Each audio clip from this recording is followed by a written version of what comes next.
All right, I've simplified the code from the last lecture and removed all the additional methods that we don't need in this lecture. So here we have a form object, which is a form group. And inside this form group, we have topics, which is a form array.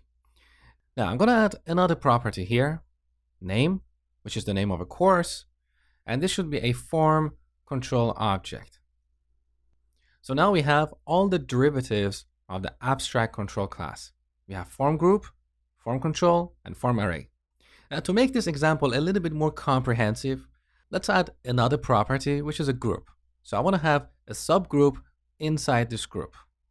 Let's say contact, which is a form group.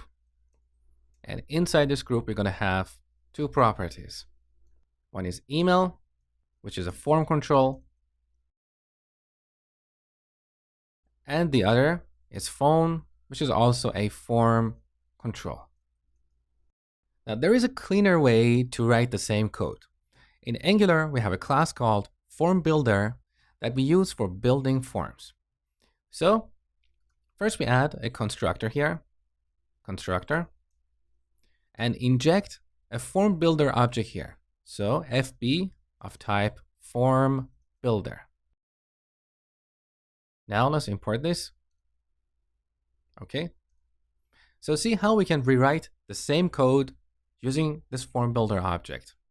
So we start with FB dot. Look, we have three methods here: array, control, and group. I want to create a group first. So I'm going to call fb.group and then pass an object here. Now inside this group, we want to have name, which is a form control. So we can call fb.control. But this is not much cleaner or shorter than the former syntax. So when we want to create controls, we can pass an array like this. And the elements we add in this array will be used as the arguments to the form control object. So currently our form control doesn't have any arguments, but let's say here we had two arguments, an empty string as the initial value for this form control and the required validator. Let's import this class.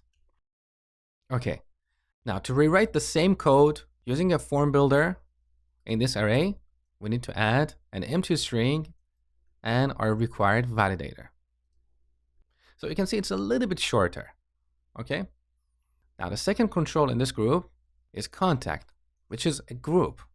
So here we set this to fb.group and then pass an object here. Inside this group, we're going to have email. I'm going to set this to an empty array, and phone. This is also an empty array. So this is our contact group. And finally, we need to add the topics. So topics, we set this to fb.array and pass an empty array here. So now compare the two approaches. You can see the second approach is slightly cleaner. We don't have all these form groups or form controls, but of course, it's not a big difference. So it's more of your personal preference. Whatever you prefer, use that approach. But I wanted you to be aware of this form builder because you may see it sometimes on tutorials online.